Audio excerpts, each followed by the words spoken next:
All right, welcome back to episode 81 of the PuckPod by BD Sports. Episode 81, part 2. Today we are covering the Pacific Division, continuing our free agency analysis. I'm Cristian Sanidi. To my left is Aidan Callie McDonald. Far left, Brandon Brown. David Leo behind the board as usual. Before we start, how you guys doing? I feel like it's been a very busy week for us. What are you guys levels at right now? Energy, all levels of all kinds. How are we feeling? I'm drained, pal. Yeah. TGIF tomorrow. Yeah. Well, I mean, if you haven't started that one assignment that we all have to do, on mine? Yeah. Yeah. Never mind then.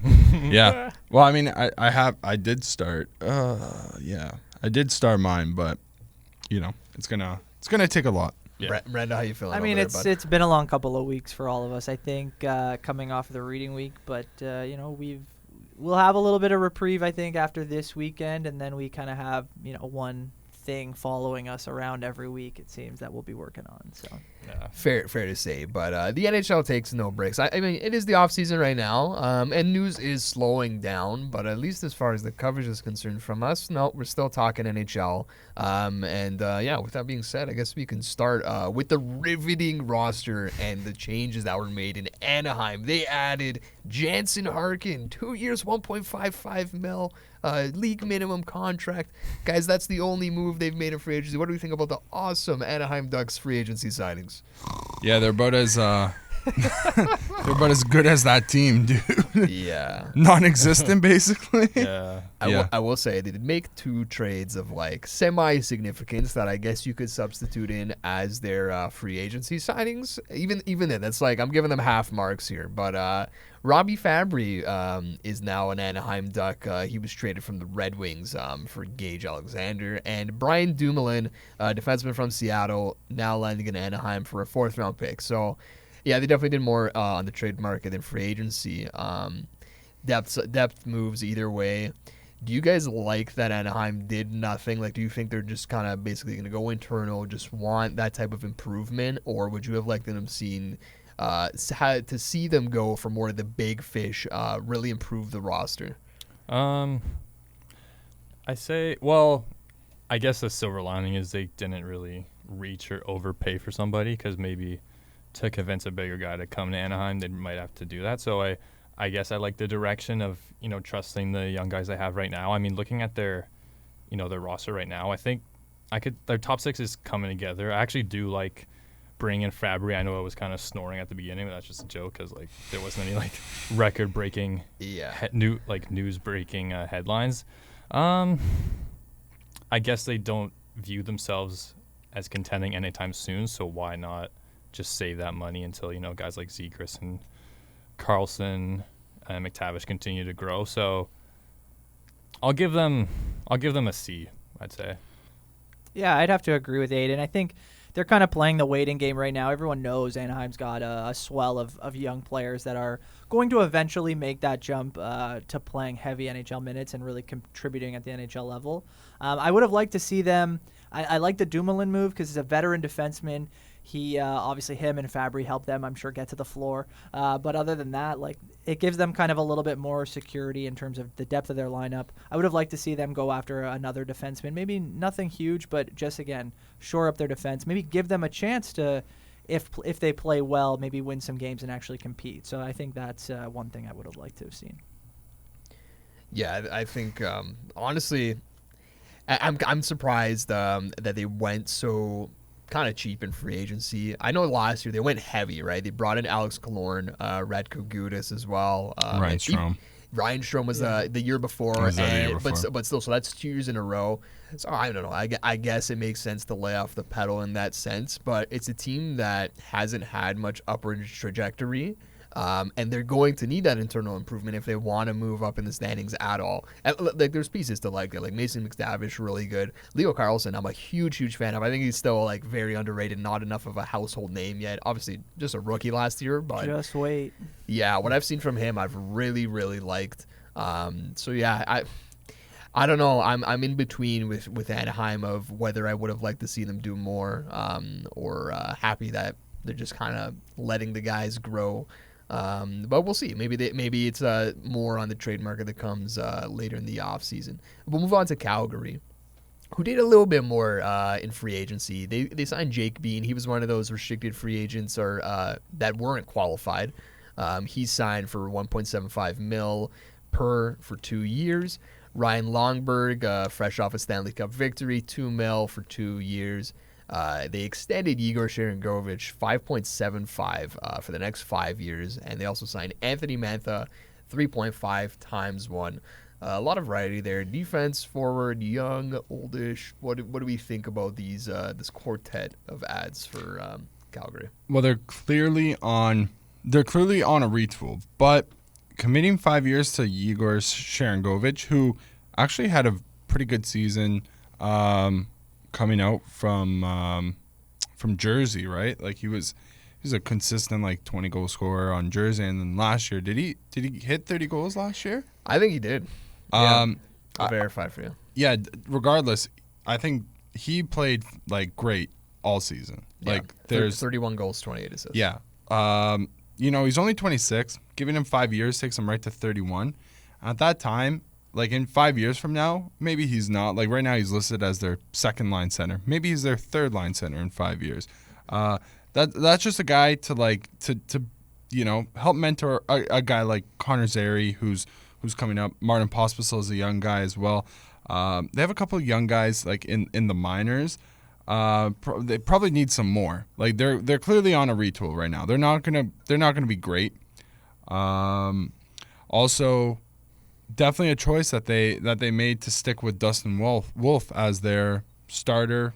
Let's say, he's probably gonna split time with Dan Vladar going forward. But Dustin Wolf, yeah, taking the reins over in Calgary. No more Jacob Markstrom. So it's okay. It's not the world beater free agency, but for a team that's kind of retooling like that, I think it could have been a lot worse.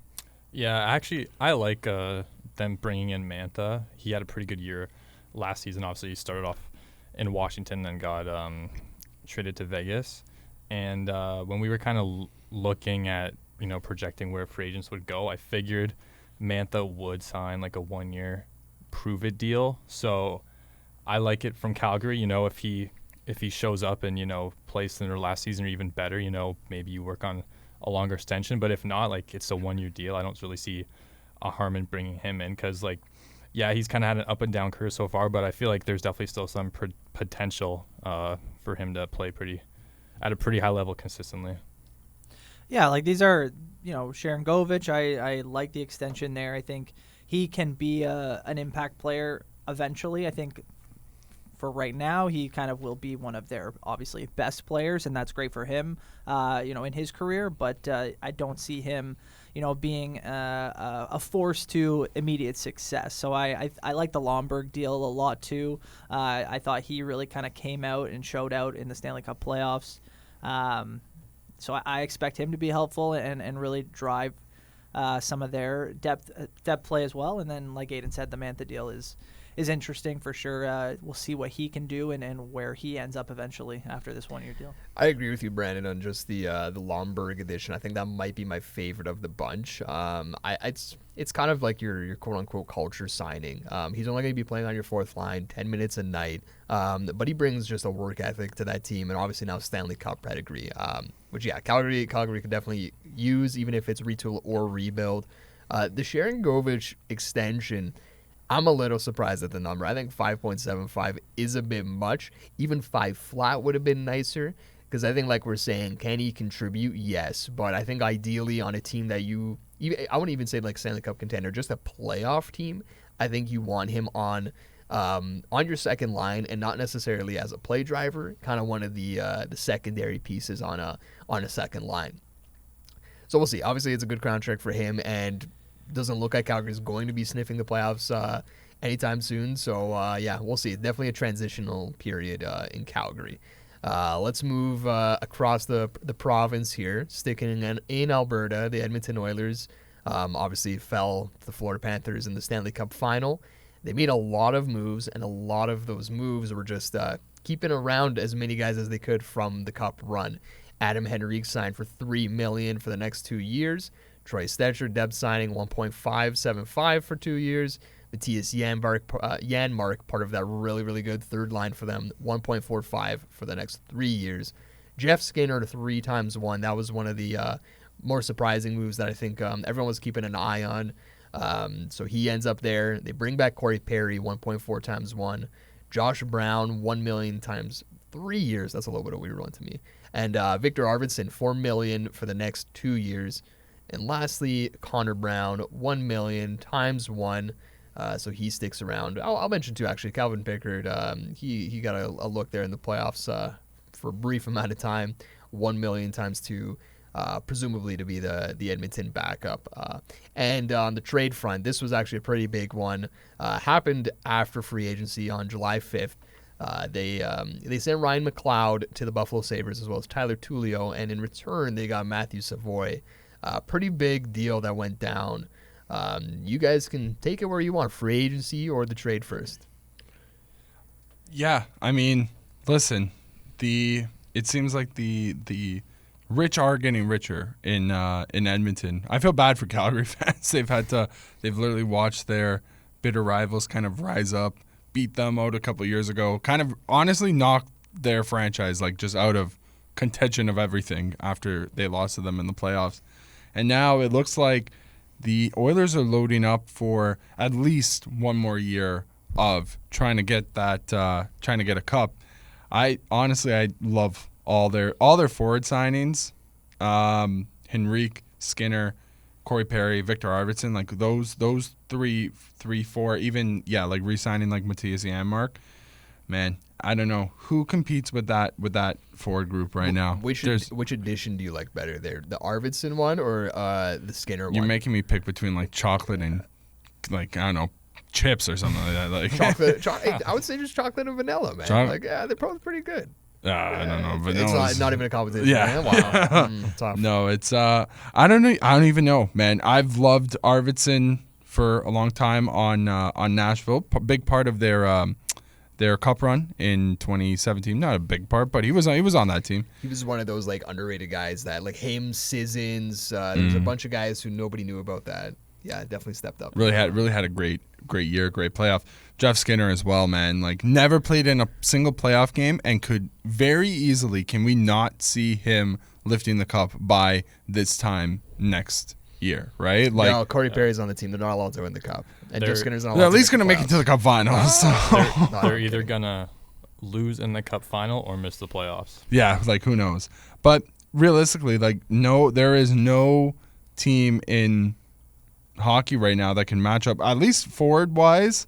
Like you're putting in Vander Kane, Nuge, and Corey Perry on your third line. Maybe bring like Connor Brown up to your third line, or Adam Henrique's playing on their fourth line right now. Like no, it's that depth chart right there is gross. Yeah, like, you are literally unbelievable 12 forwards deep, and I think that's basically for the first time in like the McDavid era that they have been 12 forwards deep, right? Mm-hmm, mm-hmm. Yeah.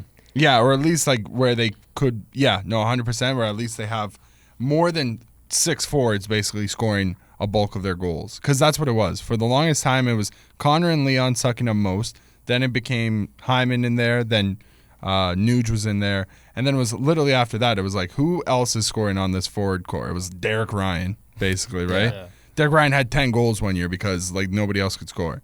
So, I don't hate it. I'm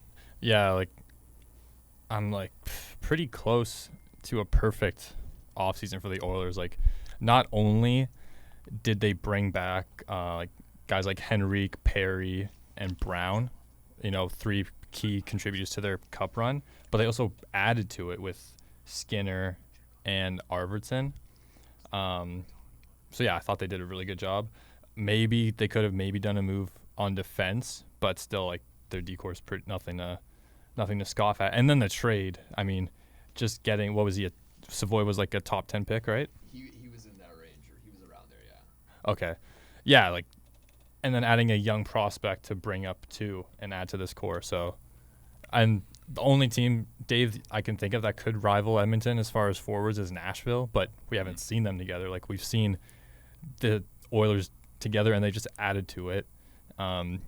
So yeah, if all goes well, I expect another deep run for the Oilers. One question though, like, do you think maybe Evander Kane gets pushed out? I've heard some rumblings about that. Yeah, I think there's even just like injury talk too, where his health comes into the play with that one there. I think it's a very fair question because what you guys have obviously seen from looking at these free agency signings, not a lot of defensemen.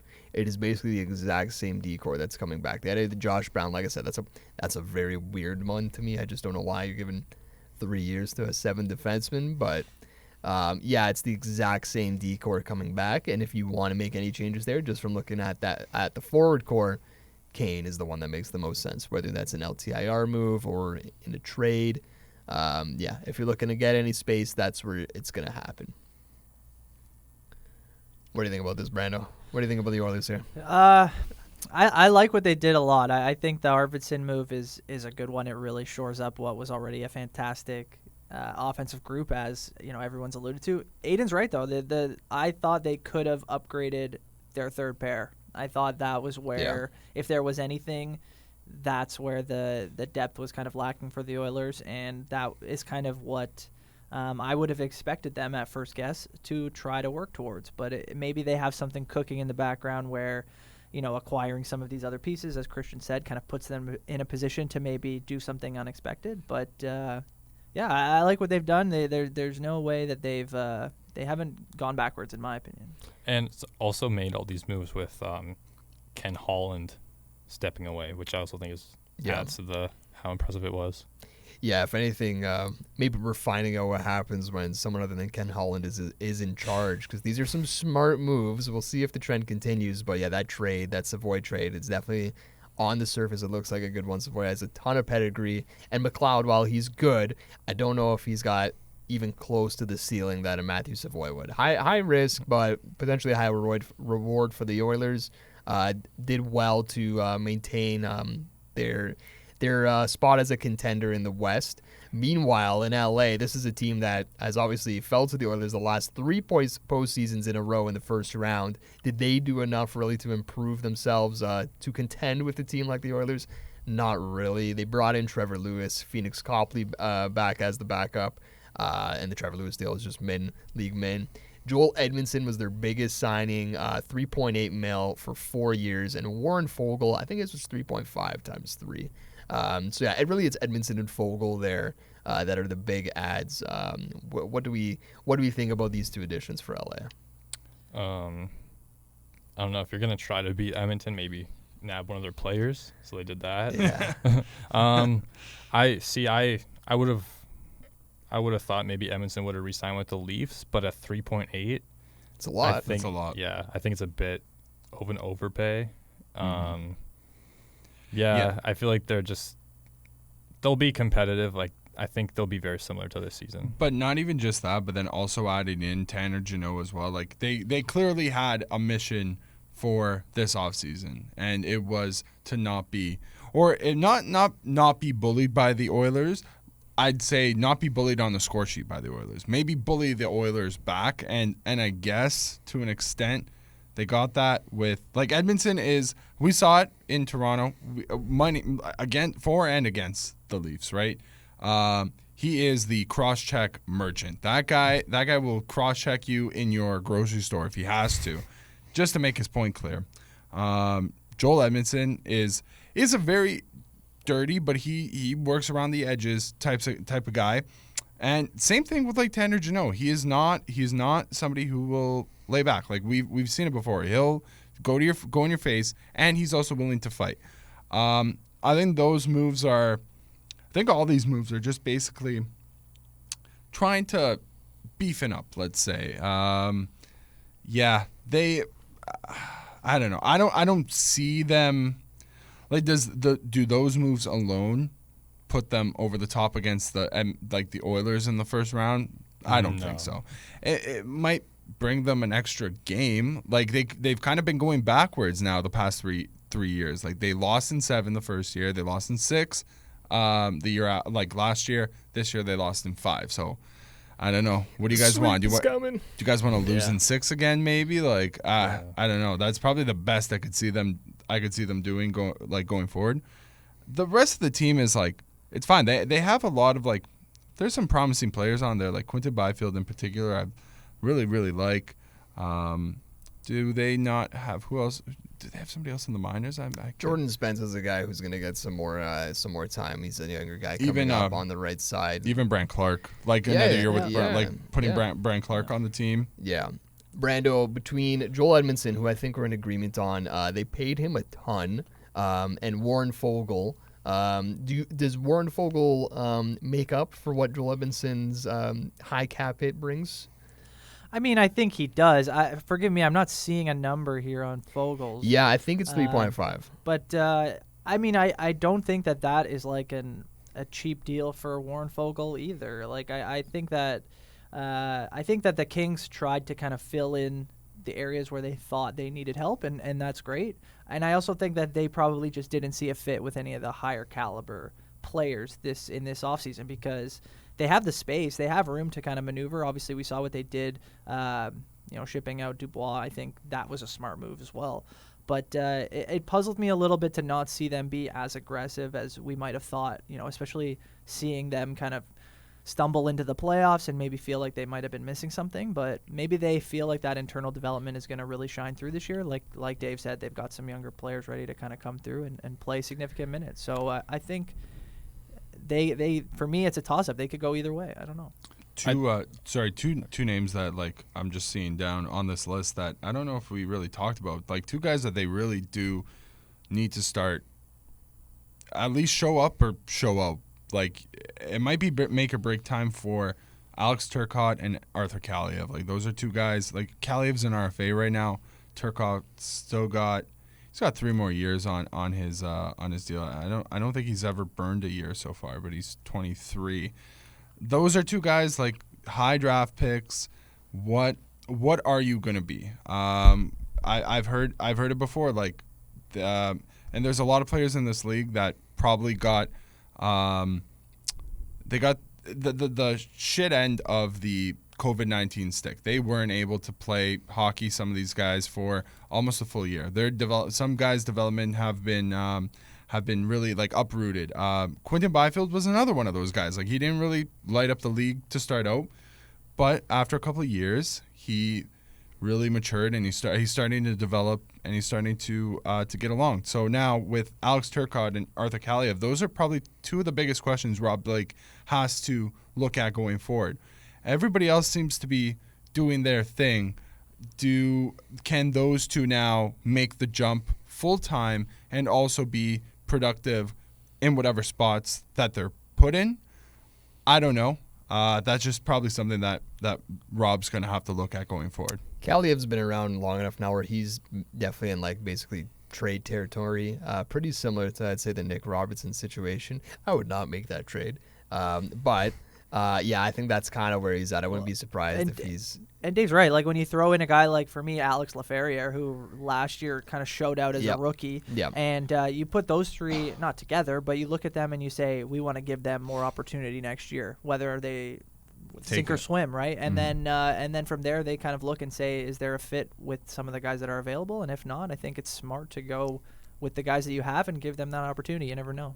Yeah, last thing on the Kings, I'd say the best move they made this offseason was the Pierre-Luc Dubois trade. Yeah. Like getting rid of that big contract and then bringing back Kemper, who's like a proven starting goalie. So I think that could, I don't know, because they're still a pretty good defensive team. So it's not like that's the reason they're losing to the Oilers. But still, I think anytime you can upgrade at goalie, I think it's a great move. And yeah, they got rid of that massive contract. So maybe they'll do something in the trade market. But, I didn't really see them move the needle much. But I guess getting rid of that contract was a win because it clearly wasn't working with Luc Dubois. Addition by subtraction for sure. All right, we talked about Edmonton. Obviously, the height of the conference. LA more in that mushy middle. Let's go to the basement. The San Jose Sharks. They traded for and signed Carl Grundstrom 1.8 times 2. Ty Dellandrea, another one, traded and then signed 1.3 times 2. And in terms of free agents, Alex Wenberg, $5 million for the next 2 years, and Tyler Toffoli, $6 million for the next 4. Also re-signing Luke Cunnin, 2.75 times 1. some pretty big moves that we haven't seen out of San Jose for at least a couple years here, specifically Wenberg and Toffoli. Is it the right timing for these types of moves in San Jose? Yeah. I mean, I know for a couple episodes I've been referring to the San Jose Sharks as the NHL's Alcatraz. But looking at the moves they made, I can see this team coming together. I like, obviously, the biggest move of the season or of the offseason is getting Celebrini in there. And actually, I know Toffoli's 32. I actually do like that deal because it's like a mix of youth and leadership with Toffoli. So like, just looking at the players they've added, I also like them bringing in Wenberg. I can see a direction for this team for the first time in, I don't know, like 8 years.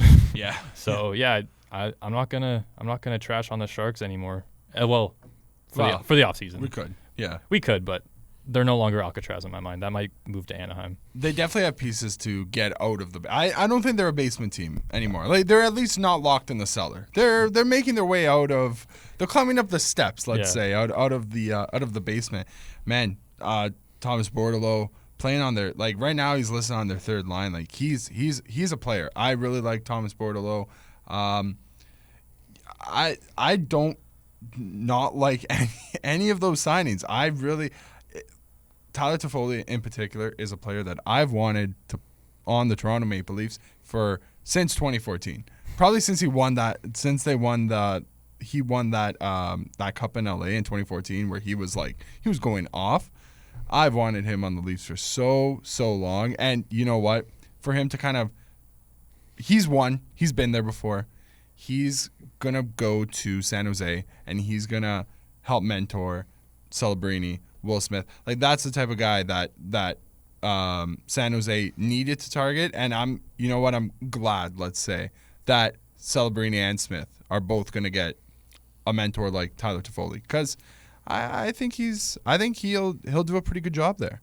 Yeah, I think you're bang on, Dave. I think with Toffoli, I actually wrote about him for bdsports.ca. Go check it out. I had him going back to LA. That was my number one spot for him because of the idea that you said. He is such a good character guy. Teams love him. He's an organizational darling. I expected him, funny enough, we just talked about LA. I expected them to kind of go after him, to bring him back and, again, kind of mentor some of these younger guys who seem ready to take that next jump. But it's a similar idea in San Jose. I didn't expect him to go there. I didn't expect them to really be as interested in a guy like him. But I think it's a great deal, and he's going to really, help a lot of those young guys and really, give them some opportunity to score. That's going to be the big thing, right, is finding their feet in the NHL.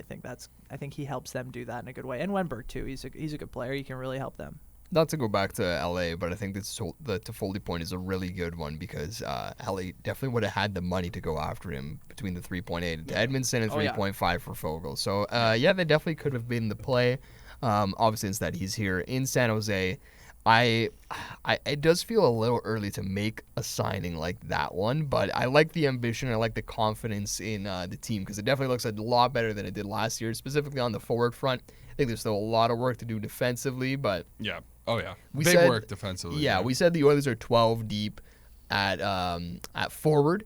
The San Jose Sharks are 12 deep in the sense that they're NHL forwards. There's 12 NHL forwards for the first time. Players on yes, the team. Yeah, bro. That's a start. Yeah, you got to have 12 NHL. They do have 12 NHL forwards. Yeah. The problem, honestly, is their back end. Yeah, they have maybe two. It's not looking great. And imagine what that blue line would have looked like without the Wallman trade. Yeah, it's bleak there. And in goal, definitely another work in progress. It's a work in progress, but I think it's better than they've had in the past. Like I don't think neither Mackenzie Blackwood or Vitek Vanacek are great players, but they've shown flashes of greatness. Mackenzie Blackwood actually had a pretty good he was on San Jose last year, and he had a pretty good season despite the record and 900 save percentage on the San Jose Sharks. Dude, that's like what a 920 on most teams. A lot of the few games they won, I feel like he was the reason why he won a lot of those games. 100%. And then also having Vitek Vanacek, who's no slouch himself. Like he didn't do too well in Jersey, but he had his moments. Serviceable. He is serviceable. Yeah. He will be serviceable for the San Jose Sharks. And I think that's all that they can hope for. Maybe in the future they look at moving him. Everybody could always use a goalie. So, yeah. It just gives them a bit extra, like, a bit of like a trade chip to use, I'd say. That's true. From the Sharks, we go to the Kraken, staying in the water here. Let's talk about Seattle. They re-signed Eli Tolvanen, RFA, $3.475 for the next 2 years. Josh Mahura, depth signing from Florida, league min for 1 year. And big signings in Chandler Stevenson, $6.25 for the next 7 years, along with Brandon Montour, very specific deal here, $7.14 million for the next 7 years as well. Huge signings here in Seattle. If I had to wager a guess, those are probably the two biggest signings that they've made in at least free agent history as far as Seattle's concerned. How do we feel about both of those moves and their other work as well? Really like the Montour signing. Just getting, I'd say, the top D-man in free agency. Just won a cup.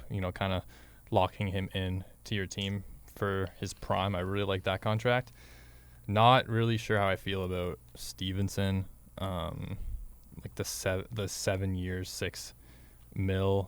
I just don't know how the latter end of that contract looks. If he's able to, keep up his same level of play. Like I just don't really see him as a second line center. Maybe I'm being a bit too harsh, but I don't know. I thought maybe, I don't know if they had conversations with him. Maybe a guy like Sean Monahan could have been a better fit, but we'll see, man. I mean, he's a great player. I'm just not sure if he's worth $6 million per year.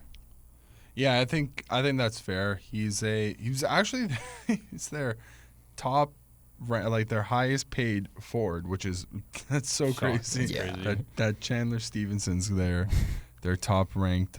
Very on brand for Seattle, honestly. Yeah. I think it's a bit high. It's a bit steep.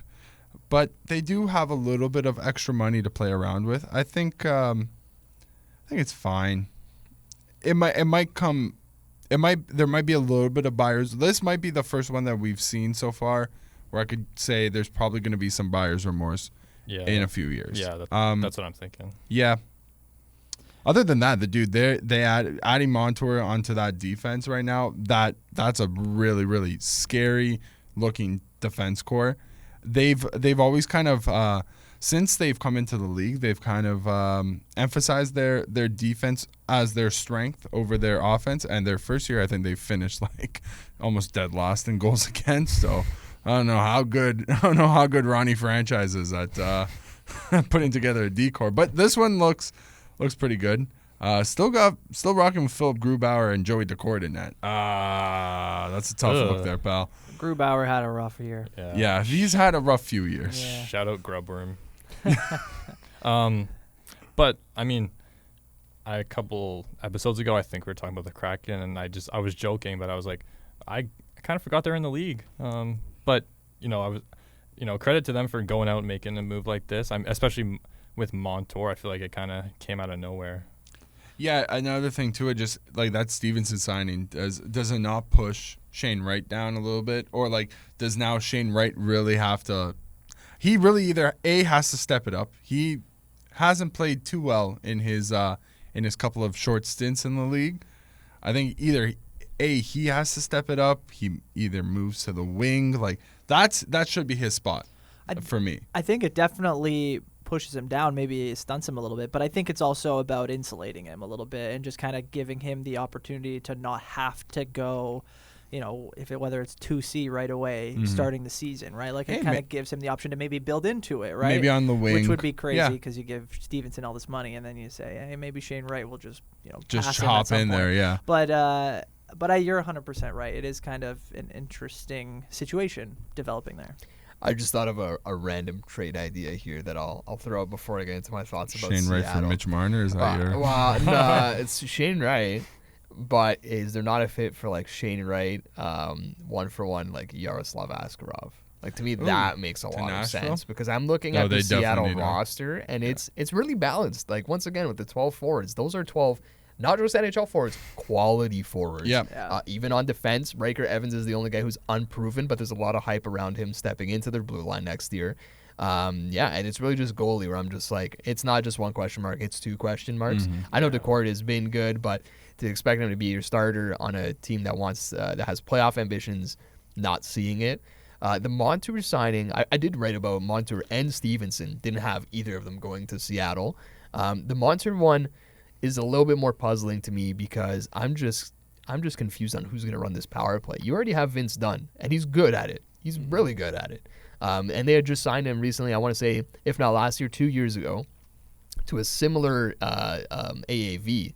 So I don't really know what the plan is there. And I'm sure that they have one. Maybe they're one of the few teams that go with two defensemen on the first power play. I was just about to ask if they maybe do they already. I have no idea. I don't think I've ever seen a Seattle power play in my life. Dude, it's a good like Vince Dunn is probably like the best guess. Like I don't see big rig Jamie Alexiak running the power play or anything. Yeah, no, right? definitely not. But I'm saying like even in terms of forward, like do they have four?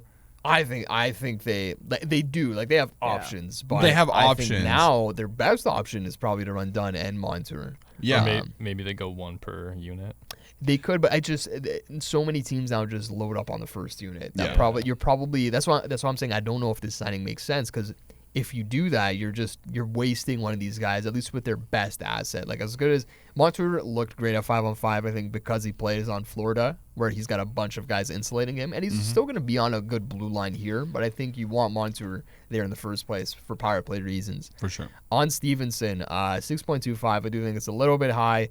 Like you guys said, buyer's remorse could come into play here. He's speedy. He plays great 5-on-5, can pitch in on the power play. And he also penalty kills. But yeah, I don't think he's a 2C for too long. Another guy like kind of like Sharon Govich, where he can play on your second line, should be on the periphery, ideally on your third line as he ages into that contract. But yeah, it is another puzzling one for me. But that's kind of on brand for Seattle. Like they've got, like I said, a really, really balanced roster here. Like Tanev is going to be making 3.5 mil. Brandon Tanev, that is, to play on the fourth line, right? Like they have a lot of mid-level contracts. Not a lot of big-ticket guys. A lot of guys in that mushy middle in terms of contracts. So we'll see if that works for Seattle. Let me ask you guys quickly. We talked about Utah in the last episode. Now, it's not a pure expansion team, but both Utah and Seattle, the most recent expansion team, made some pretty big moves this summer or before the free agency started. Which team do you guys think will have a better year? Ooh, Good question. that's a really good one. I like Seattle a bit more because we've seen the blueprint. Like they have been in the playoffs as recently as 2 years ago, and I think they're kind of like this roster is built in the same mold as that one. Balanced 4-line attack. They're gonna have Dan Balsma coaching them this year. I don't know if I'm the biggest fan of Danny Balsma. Just for that, maybe Utah might be. Yeah. So I'm not fully bought in there, but I really think Seattle's like a goalie away from being like one of the sneaky underdog teams in the West. You know what? I'm gonna say Seattle, and the only reason why I'm gonna say Seattle right now is that Coyotes team by the end was devoid of so much talent. Like there was many spots on that team where genuinely somebody who played like junior hockey growing up probably could have made the cut. Like they were that awful. There was no talent whatsoever past like the top 6. And even on defense too. Like some of those guys are bums. They're nobodies. But the job that Utah has done, they're at the very least, they're going to be a respectable team this upcoming year. Definitely. Who's going to finish higher in the, let's say by next April? It's probably going to be Seattle, just like Christian said. They have some track record there. If they could sort out that goaltending, I think it's hands down by far and away it's Seattle. But I will also say I'll give credit to Utah for the moves that they've done. I think we all gave them credit in our other episode, but they at least will look respectable this year. They're going to look like a hockey team, which a lot of they couldn't say about the Yotes for the last like couple of years. I would say. Yeah, I'd also say Seattle. I just feel like they're a more complete team. But like as far as this offseason, I think Utah had a better offseason in terms of like big time moves. Like I think Sergachev might have been. Well, biggest addition Biggest between the two addition teams, right? I was 100%. gonna say maybe biggest addition in the league, but then I thought of Nashville. Yeah. I mean, they're up there. yeah. They're definitely up there. Yeah, I'd say Seattle this year. As far as potential wise, like maybe looking forward, I maybe give the edge to Utah. But yeah, I like what Seattle's doing. I agree with Christian. I think they got to sort out what's going on in net. And hey, maybe Grubauer has a great year, and maybe they sneak into the playoffs. But I'd say Seattle's like a borderline playoff team right now, and then I'd say Utah's still kind of in that rebuild stage. Probably like a step below. Yeah. Brando, you posed the question. What's your answer, bud? I looking at the rosters, it's hard not to say Seattle right now. I think Utah. I think I said this, or I put myself out there. I think Utah is a team that I think really could surprise people. I think not that moving from Arizona to Utah is going to make a huge difference in the way they play hockey, but I think you could see with it maybe a little bit of a new organizational structure. You could see some of these younger players really start to find their own, and yeah, maybe it takes a couple of years, but I would not be surprised to see them take another step and maybe be in that fringe playoffs next year. I think to your point, it is a conversation, and that's credit to Utah for really making a splash this offseason. Let's go forward here back to Canada. The Vancouver Canucks, they did quite a bit in free agency. Vinny Desharnais on the back end, 2x2. Derek Forbort on a 1x1. Danton Heinen, 2.25 for the next 2 years. Kiefer Sherwood, 1.5 for the next 2 years. Biggest deal of them all, as far as Vancouver is concerned, Jake DeBrusk, 5.5 for the next 7 years. And before free agency started, they re-signed Tyler Myers on the 3x3, and Dakota Joshua, 3.25 times 4, and Teddy Bluger as well, 1.8 times 2. What do we like here? Is it the returning players on pretty good deals, honestly, as far as the numbers are concerned, or the big addition in Jake DeBrusk? I didn't realize one team could hold so much rent space in another team's head, because why have the Vancouver Canucks went out and signed 3 Boston Bruins players? Is that just a theme in Vancouver? Like, they beat them in 2011. You're still thinking about them? Can I tell you what Ghost of Vancouver 2011. fans would say to us? What? The exact same thing. How can a team have so much rent space in another team's head when Brad Tree Living wants to sign Chris Tanev and Oliver Ekman Larson, right. former But it's funny. It is funny. It is very funny. It's just I mean, listen, I wrote about DeBrusk. Do you have Vancouver on that list? I don't think so. Because I would have had Calgary and Edmonton and not Vancouver.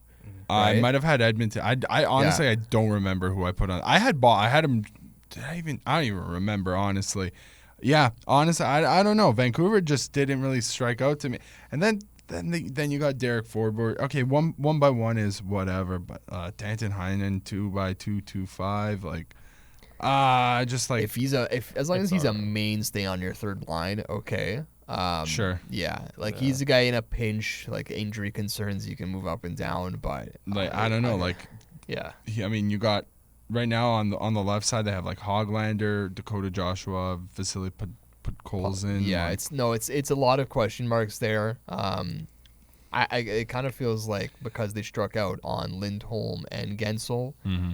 I don't like the DeBrusk signing that much. Honestly, that's probably who's going to end up being on the left side is DeBrusk. Yeah, 100%. But I can't say I'm the hugest DeBrusk fan personally. It's very streaky. Yeah, I just feel like his scoring is really inconsistent. It happens to be really consistent against the Leafs in the playoffs. Yeah. But yeah, I don't know. To me, he is not a play driver, and maybe that's not what Vancouver needs. They've got a lot of play drivers, and if you stick him to the wing, maybe you end up with results there. But this one poses huge risk to me. It's one of the moves I like the least, honestly. Somebody tell Vancouver that they don't play the Leafs in the first round because they might not get all their money's worth out of Jake DeBrusk. Yeah, as a Leafs fan, absolutely love them bringing DeBrusk to the West. But yeah, I'm glad Dave pointed out. I was thinking the same thing. Very, very weak on the left side, I'd say. So honestly, if they do move DeBrusk to the left side, I think that helps. But 5.5 for 7 years, I don't know about that. Yeah, 100%. I mean, that's a guy that could. He has the talents to be like a 30-something goal scorer, but he'll always he's so streaky. He's got the tools to be greater than what he shows on the ice personally. And I mean, how rich is that coming from like one of the bigger, like all four of us are Leaf fans. Like I know we're talking about him. We know every single year he comes and he scores 3 goals in 7 games against us. So listen, I get it. Yeah. If I'm being honest, favorite move of the offseason. just get him off that team. Get him off Boston. Get him off that team. Get Nothing him out to do of with the Vancouver, East. but yeah. Just get him out of the East. Have fun in Vancouver, pal. Brando, do you feel the same way about DeBrusque? Because I'm sure you've got opinions on him too. Yeah, for me, these moves are kind of, DeBrusque, again, like I think he was maybe their guy, and that was who they targeted, and he. See, but that's the thing is that like they targeted him as a consolation prize. Right? Yeah. He was not even number 2 on the list. He was number 3, and I guess they targeted him as the consolation prize, but I don't know. Well, they were after Gensel. At least they got it. Yep, exactly. They were after Gensel. And I think that they knew they were going to have to kind of spend some money, I guess, to kind of upgrade or try to improve their forward core. I think that going up against Edmonton will make you do that.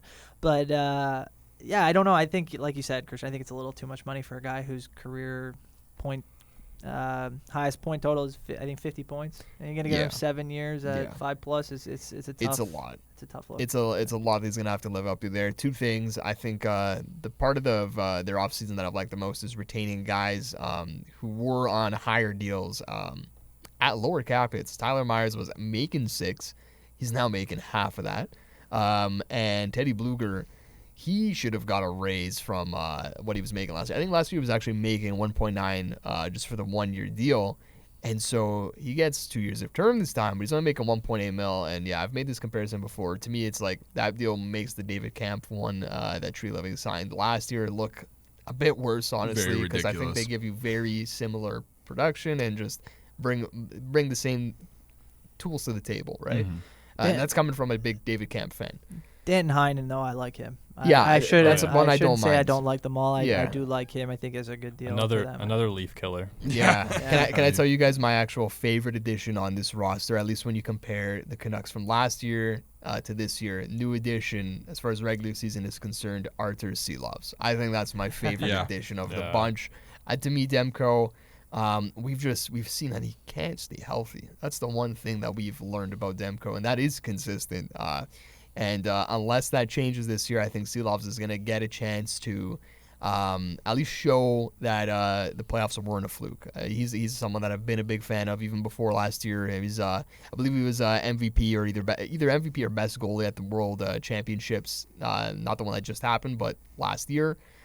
So I think there's a lot there for Vancouver to work with. For sure. Last but not least, the Vegas Golden Knights had a quieter offseason than we're used to. No bombshell moves yet. Victor Olofsson signed for $1.075 on a 1-year deal. Re-signed Kaden Korczak, who's a RFA. Same thing with Dorofiev, 1.835 times 2. And bringing in 2 former Leafs, actually. Ilya Samsonov finds his way to Vegas on a 1.8 times 1. And Zach Aston Reese, I just threw him in here because former Leaf, but... league man for Zach Aston Reese. Not a lot going on here, guys. A lot of bets. I should say as well, they did trade for Alex Holtz, and that was a deal with New Jersey, and I believe they traded a 3rd and Paul Cotter to get Holtz. So a lot of bets, specifically in Olofsson, Samsonov, and Holtz. Of those 3, is there one that you like or maybe don't like the most? I guess I'll Sammy on Ilya Samsonov on 1.8 to be the backup behind Aidan Hill. Yeah, I think it's you can do much worse. There's a lot worse. He honestly might just end up being a career 1B guy. Probably that's probably closer to a backup role. Like I think Aidan Hill's probably going to get more starts, right?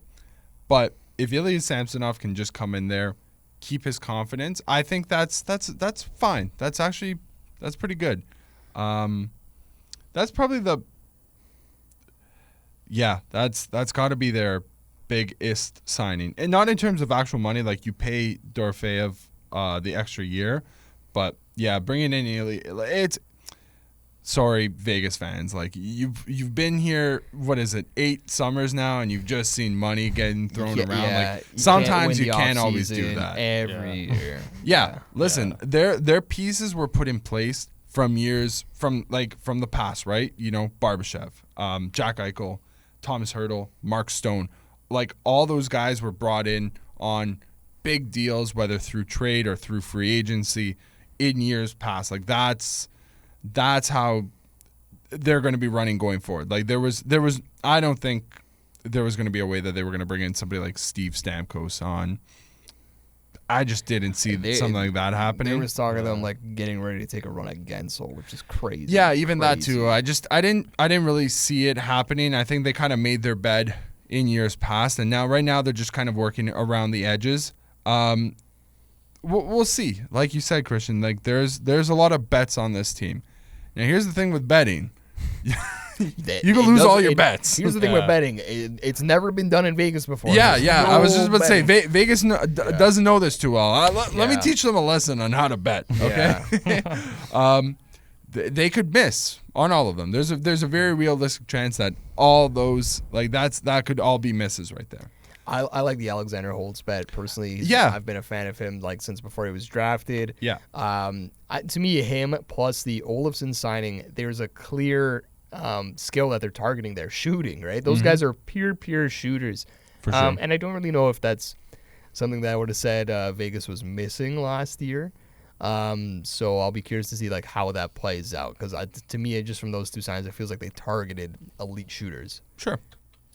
I mean, for me, Olofsson, my biggest takeaway is that nobody must have wanted this guy, because he has clearly been on the decline in Buffalo, and I think it may have been a bit of an issue at some point. And for Vegas to come in and swoop him in, there's no way that this deal will look bad unless he just doesn't play or something terrible happens. I don't see that being an issue for them, and it could turn out to be a great move. It just depends on the fit, and because we know he has skill, we know he can score.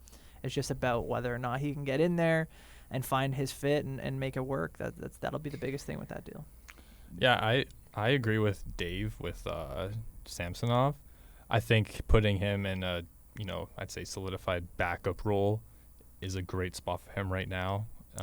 That's actually, dude, I think that's how he won the Leaf job. Like, I genuinely think if you put lower expectations on Ilya Samsonov, he outperforms his low expectations. It's 100%. When those higher expectations that are put on him, when he becomes like the starter for a team, that's when it starts to maybe eat at him a little bit more. Yeah, you look at last year when he was going through those struggles. Obviously, he got sent down. I'm sure the conversations around him were, oh, this guy's done. Like, you can't rely on him. What does he do? He comes back, lights it up. Well, not lights it up, but you get what I mean. Has a great. No, he did light it up. I would say he did. Yeah, I didn't think that was the right term for a goalie. He didn't get lit up as much. Yeah, that's for sure. Yeah, he did not get lit up. He turned the lights off. Yeah, some might say. Yeah, I thought obviously he's dealt with some stuff, but like Dave said, you lower expectations. I'm sure he'll surprise Knights fans. It's a great way to frame it. I'm sure if you asked Ilya Samsonov while he was down in the minors last year, if he would have been okay signing a 1.8 times 1 deal in the summer, he probably would have took it. Right? There was a hot second there where it looked like he wouldn't even be an NHL goaltender last year, this year, right? Yeah, it probably would have been on a league min deal, as a third stringer waiting for his chance to come up and be a backup. If he even could have got like a PTO with a team, right? Yeah. Like that's where it was trending, and all credit to him for at the very least carving out at least one more year in the NHL. Yeah. Another thing, I don't know if we really touched on it. I don't know if we touched on it on any other teams, but the Knights are currently $3.6 million above the salary cap. So they're probably going to have to make a little bit of room. I do see that. I think Leonard is eligible to go back on LTIR, but do they need to still get under the cap before they could throw that money on? No, so they should be good by putting Leonard on. Okay. You're allowed to spend 10% over the cap. So this year, 10% would be $8.8 million over. So then we're good. So they're in that. Yeah. I know it's if you didn't know, this is our first pod without Cap Friendly. So once again, miss you, Cap Friendly. It's been a tough couple days. Listen, but, I'll work with you, PuckPedia. I'm starting to get a hang of the website. I'm ready for PuckPedia to take over. Sign us up. Sign us up for real. And we'll wrap up Vegas with that one, and that'll obviously wrap up our Pacific analysis here of free agency. Stay tuned for the next couple episodes where we're going to take a look at the Eastern Conference. Thanks for watching.